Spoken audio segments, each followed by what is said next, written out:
Okay, Hare Krishna. This is Chaitanya Chandradas again.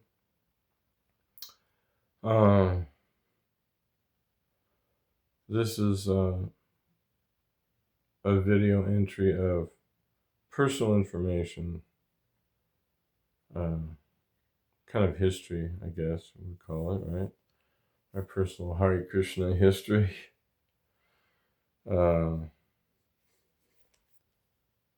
I came in contact with the devotees early 1975 with a devotee.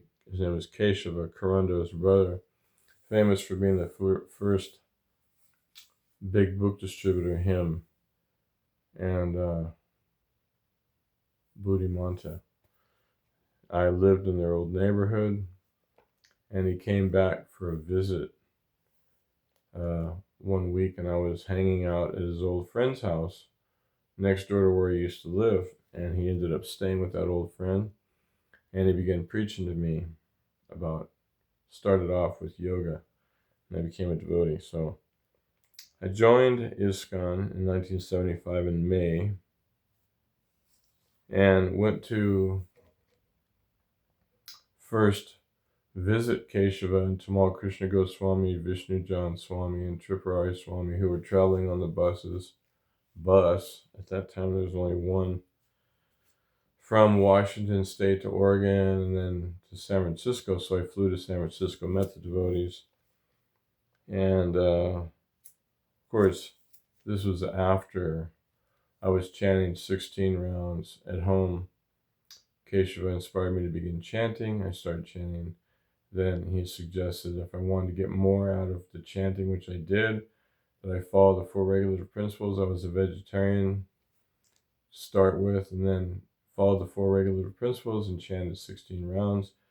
Then, by the mercy of Krishna, the Bhagavad Gita turned on, and I was able to read the Gita and become convinced by the Bhagavad Gita that I wanted to live with people that live from this book. So I went to the San Francisco temple to visit Keshava and Tamal Krishna Goswami, Vishnu Jan Swami, and Tripurari Swami, who was on the bus at the time. And we stayed there in San Francisco at the temple for 3 days. Went back to my house. I was convinced already, but I was convinced more. So I sold all of my paraphernalia, bought a new used car, and drove to meet Srila Prabhupada and the devotees in Los Angeles with Keshava, who was a resident, longtime resident of Los Angeles, and who was a servant of Srila Prabhupada. Also, he was Prabhupada's driver and sometimes cook.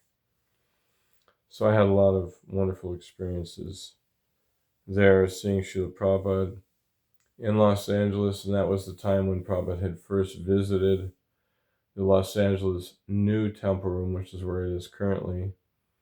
And that was also the time when Prabhupada was putting pressure on everybody to produce the Chaitanya Charitamrita 17 volumes in 2 months. So I became, luckily I got a tiny bit of service to do as a new bhakta. Jadharani saw me and some other new guy standing outside the temple, and she asked us if we could help her with her art project by posing for some photos that were going to be painted in the Chaitanya Charitamrita. So we said, of course, we'll help. So we posed for a few paintings, and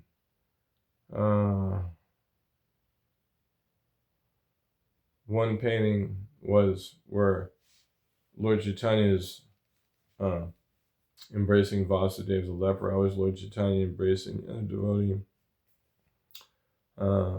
That guy used in the Chaitanya Charitamrita. The other one, I was one of the sannyasis near Lord Nityananda as he was placing his lotus foot on the head of Raghunath Das Goswami. I was the sannyasi standing next to him with a cane, holding myself up with a cane. Anyway, so I got to be there with Srila Prabhupada for some days, then drove back to the San Francisco garage where the Radha Damodar bus was parked and began the new Bhakti program. Stayed there for 2 weeks doing the Bhakti program, learning how to sell Bhakti guided magazines. First day out, I'm selling back to Godheads. I got thrown in jail. The police didn't like the devotees, and they saw I was a new guy, so they took advantage and put me in jail, said I was blocking traffic. Spent the night, the devotees came and got me out the next day. And then, after 2 weeks, we went to Denver to see Srila Prabhupada. Stayed there for some days, like a little less than a week, I think. Got to see Srila Prabhupada, hear him speak. Then we went to Chicago, where Srila Prabhupada went next. And that was when we had the big Radha Damodar initiation with 90 plus Radha Damodar young men getting initiated. And when we got to Chicago, I had just joined, really like just a month before that, a little less even than a month, so more like a month. And Tamal Krishna Maharaj suggested you should get initiated by Srila Prabhupada, and I trusted his judgment, and I said, okay. Didn't know I was going to be the first one in line to get initiated, and I didn't know what to say because we hadn't had any training to like, okay, what do you say to Prabhupada? What are the regulative principles? I didn't know anything. Got through that, got my name Chaitanya Chandradas there in Chicago. I guess it was like July 16th, something like that. Then we divided up into the buses and became part of the Radha Damodar traveling Sankirtan party officially. I was on Brahmadas's bus with Drista and Vidyananda. And at first, I think Sunanda was the cook, and then later on, Apurva became the cook. Wonderful, wonderful situation. We would travel out and distribute books and come back, or BTGs at first. Then later we got into selling small books and incense, and then gradually the big books came out. And we had a wonderful time trying to figure out how to distribute the big books because they were so much bigger than the little skinny ones, because we're selling incense to get donations and then distributing the books. But the leaders, I guess it was Tamal Krishna Maharaj, or I don't know if it was the individual bus leaders, they came up with a motivational plan that for every big book you distributed, you got one Glubjaman. So that was highly motivational for all of us young guys who really loved Glubjamans. Anyway, so I stayed on the Radha Damodar party, and then we gradually split from the bus with our own van and began traveling and selling books. And this went on for a couple of years. We went all over America. Then we had a grand reunion kind of in 1978 after Srila Prabhupada had left the planet. Tamal Krishna Maharaj came back to St. Louis, Missouri, and the Radha Damodar party was reconvened there. And we began distributing books at the airport. And actually before that, that was in 78. And then from there, we continued to distribute books. And I ended up in Philadelphia selling books at the airport. And going back and forth between there and Gita Nagari to help Dristadumna, who was Swami at the time. He was managing Philadelphia and the beautiful Gita Nagari farm. Then again, we had another reunion back in 79 in St. Louis. So Dristadumna Maharaj, myself, and Giridhari, who was then Brahmachari, drove from Philadelphia to St. Louis and continued to distribute books. And then at that point in our movement, we were getting big farms everywhere because we were preparing for the big world war between Russia and America. So we bought this 1,400 acre property in Oklahoma, beautiful, huge property. So I was asked to go there and to help assist Shivaram Swami and the project there. He was the project director at the time. So I spent maybe a year and a half there doing Sankirtan, traveling and selling paraphernalia to support the farm. And then went back to Dallas in 82 when we were going to get ready to open Kala Chunji's restaurant. And then I became the temple commander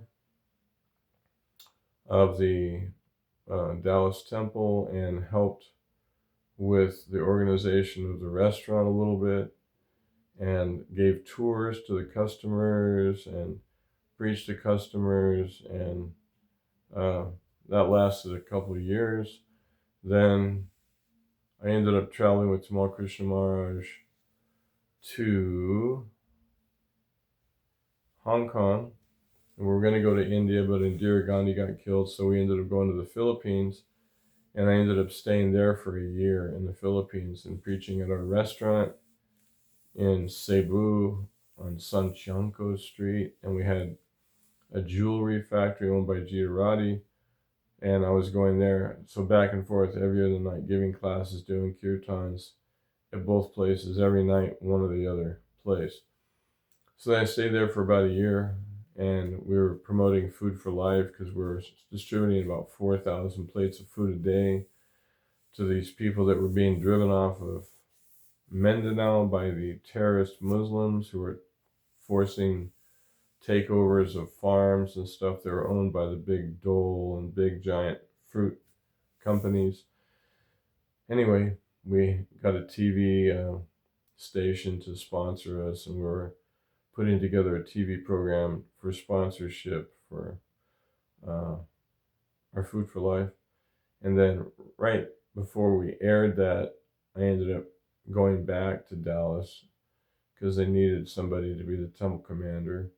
And so I ended up doing that, being the temple commander, and also being involved in the restaurant. Tamal Krishna Maharaj was heavily involved in the restaurant at the time. And that started my restaurant preaching, and for a couple of years. Then in 1986, late 86, my mother passed away. I went to go see her in California, then came back and brought my future wife from the Philippines, who I met when I was there in 1987, got married, and we both began working in the restaurant. And she was a great pujari also, so she was doing that service. But I was involved in the restaurant and the gift shop and the overall management of the restaurant at the time. Wore many hats at different times there in Dallas. Went through several years of being in the restaurant. Basically, pretty much spent 1 year when my daughter was born. We moved to Houston for a year from 1991 to 1992. Came back to Dallas, got back into the restaurant, continued with our service in the restaurant until 1999. 1999. So I was in the restaurant for about 16 years. My wife and I, we split the lunch and the dinner shift. We opened the restaurant, and due to changes in our personnel staff, people moved and this and that. Ladies had kids. So we had to go from full service to a buffet style. So myself and my friend Achiyami, we switched to a buffet style. And instead of having waitresses or waiters, and Sunanda at that point got married, he left. So we didn't have a good cook for a while. So the restaurant was a little bit shaky. But then, of course, Krishna sent us some more good cooks and got it going again. And all during this time, we were having home programs at different devotees' homes, preaching to the people in the restaurant. It was very favorable. People loved us there in the restaurant. They even told me, some people one time, we used to hate you Hare Krishnas because all we do is see you in the airport distributing your books and taking people's money. But now that we see you here in your own environment, we love you. It's really wonderful. So it was a really great preaching opportunity. I got to preach to hundreds and hundreds of people for years there in the Kalachandji's restaurant. And at some point was the full manager of everything, helping to cook the entrees, and I had to wear many hats. You know how it is. You lose volunteers, and so my steady service was a restaurant. And then my second child was born, and I became the full manager again of the restaurant. Finances and everything was really fun. Saving so much money and getting things cleaned up and just improving things for the preaching mood. And then there was some difficulty because some of the people didn't want me, because I was a private disciple, to run the restaurant. They wanted, some of Tamal Krishnamars' disciples to run the restaurant. So there was like this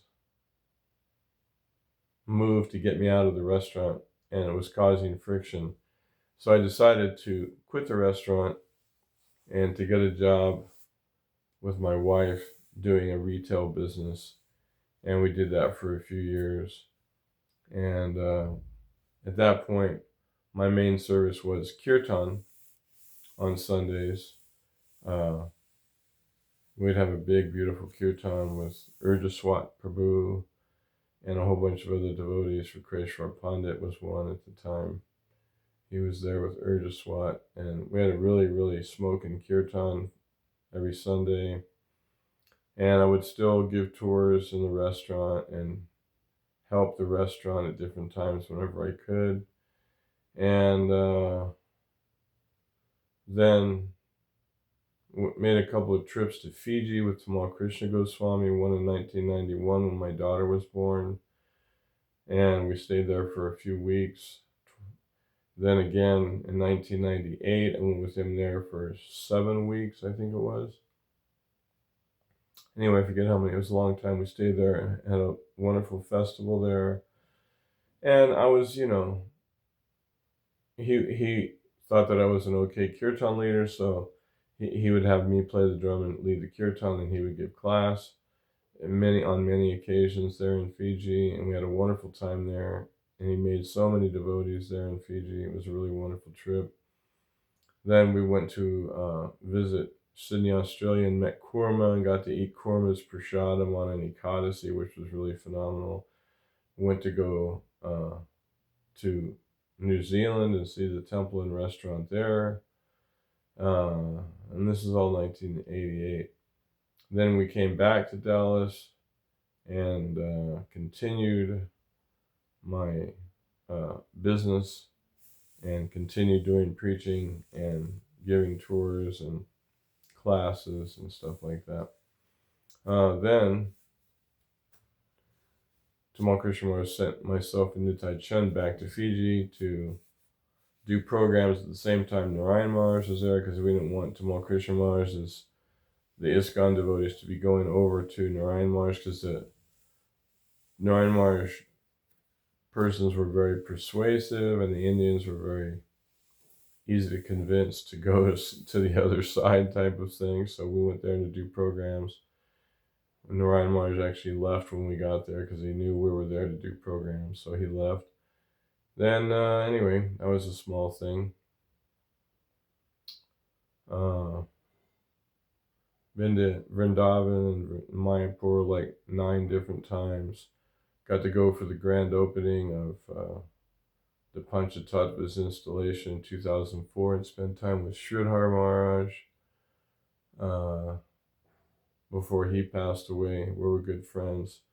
Back in the early 80s, I got to travel with him in Texas to Austin and San Antonio with this motorhome that was Tamal Krishna Maharaj's traveling Sankirtan vehicle. Then later, I was asked to go back and open up a preaching center with some other devotees in Austin just after they closed the restaurant there. So I stayed there for about a year. We had a house, a preaching house, had programs every Wednesday and Sunday. Made one devotee we made some other people devotees, but one that I know of got initiated that was there, named Madhavananda, who lived a long time in Bhubaneswar. He's one of the famous tour guides of Jagannath Puri, disciple of Gaura Govinda Swami. We had many, many discussions. He was staying with me at my little place, And at one point he decided to surrender, but he still wanted to keep traveling, him and his dog. He was a street musician. And when he left to go traveling, lo and behold, Krishna arranged for Madhuha, a festival of India, to pick him up on the side of the road, brought him to Los Angeles, and he surrendered to Rameshwar Maharaj at the time, became a disciple of Rameshwar Maharaj, and later got reinitiated by Gogovinda Maharaj and is continuing to do wonderful service. So I'm happy that I had something to do with his becoming a devotee there in Austin. Then came back again to Dallas, and so then later down the road, around 2010-ish, I got invited to come to El Paso to do some preaching, and came to El Paso and was able to start doing programs at a yoga studio. So I started to come back regularly to El Paso. It's a 10-hour drive from Dallas. This has been now 14 years. Been going to El Paso, and now I'm residing in the border town next to El Paso, Juarez, which is where we've also done a lot of preaching. It's considered a very dangerous city, but a lot of really sweet, pious people here. So we're doing our small preaching programs here. And in 2021 and 2022, we had our first two Rath Yatras in El Paso. The one devotee, Keshava Priya Prabhu, is now residing in Mayapur part-time. He was a big hotel owner, him and his wife and her father, on many, many hotels, and he had a good cash flow. So he spent a huge amount of money both years putting on this Rath Yatra. So I was in charge of the preaching and helping organize getting the musicians to come. Of course, he was the money behind most everything. I raised some donations for my own small things, book distribution and like that, and got devotees to come and distribute books and organize the tents and the preaching in the tents and who was going to do what. And both years, first year we distributed a couple $1,000 worth of books, 2,000 plus plates per prasadam. Second year we distributed around 5,000 plates per prasadam and a few more books, but we didn't have as many distributors the second year as we did the first year. And then back, let's say 6 years ago or so, I would come always regularly to El Paso, especially during the big holidays, because my wife got deathly ill, and so I was coming back and forth, not being able to stay more than 2 weekends at a time. But I would come for all the major holidays, and around 6 years ago, it'll be 7 next Gorpanim, we're having a Gorpanim festival at a devotee's house named Ram Ranjana, an initiated disciple of Bhakti True Swami from 10 years before that, or a few years before that, I forget how many years. And I made a plea, please somebody take up the responsibility of doing a regular Sunday or weekly program here in El Paso at their homes, because we couldn't afford to rent a building, because there was no congregation who could actually work and take care of temple activities unless they were paid. And we didn't have that kind of facility. I didn't want to do that. I wanted people to do home programs, and which were already successful. We're doing programs at many yoga studios, different people's homes. And then this devotee, Bhakta Freddy, who was a martial arts teacher, he had a small dojo school, and he volunteered to start doing the programs there. Then after some short time, I forget how many months it was, he took initiation maybe a year later from Jivananda Prabhu, and then he purchased a new home. And so we've been doing programs now. He's been doing programs regularly now at his home every Sunday, and other programs on Saturdays now for close to 6 years or so. And so I come visit regularly during festivals and put on, bigger festivals. Like this year, we put our biggest festival on in Juarez. We rented a park and a pavilion, small park and a pavilion, private park. and had about 75, 80 people come, which is the biggest program we've ever done. Usually we get 35 people, 30, 35 people, 25 to 35. And one person became a devotee from that, started chanting Hare Krishna after uh, Janmashtami, so we're very happy about that. Many people got very enlivened about it. And so now we're doing a smaller preaching program at someone's home, turn their living room into a temple, and we're having daily and weekly programs there. So I have friends in Dallas who help me buy books. So I've been supplying books to El Paso the whole time I've been coming. We've had a gift shop and a book table at all of our programs and yoga studios, distributing books and literature and paintings and training people how to chant japa, trying to push the importance of the human form of life to become Krishna conscious. And, it's a slow process because this culture here is deeply absorbed in the mode of ignorance. A lot of meat eating and a lot of intoxication, a lot of irresponsible people having children with no husbands. It's an epidemic here, really. I mean, the way it is. So it's slow preaching because people are very slow to take up the process. So we're focusing on prasadam and kirtan and trying to inspire people with as much philosophy as we can. And that leads up to the current day here. We're just started singing the Damodar prayers, training some of the family and friends who are coming to sing the Damodar prayers and hear some of the pastimes from Krishna book. And I don't know, I hope this is okay for a basic personal description. Now, about almost a year ago, I had a second stroke, and it disabled my legs a little bit. Well, more than just a little bit, but I can still walk. And at that time, one of the persons who was coming to our programs, a wonderful, educated mother of 2 children, asked me to be her teacher. And I was like, yes. I was laying in bed, laid up after the stroke. And I was like, okay, what can I do? So I started doing a daily Facebook live reading of Bhagavad Gita, Prabhupada's Lilamrita, Srimad Bhagavatam, Sri Upanishad, and just started, reading and explaining to this new person. And whoever else was listening, I get like anywhere from 10 to 30 people watching the reading. And I've continued to do that. So it's been almost a year. When I travel, I can't do it, because I'm on the road or whatever. But been continuing to do that wonderful reading. We're on the second canto of chapter 3 right now.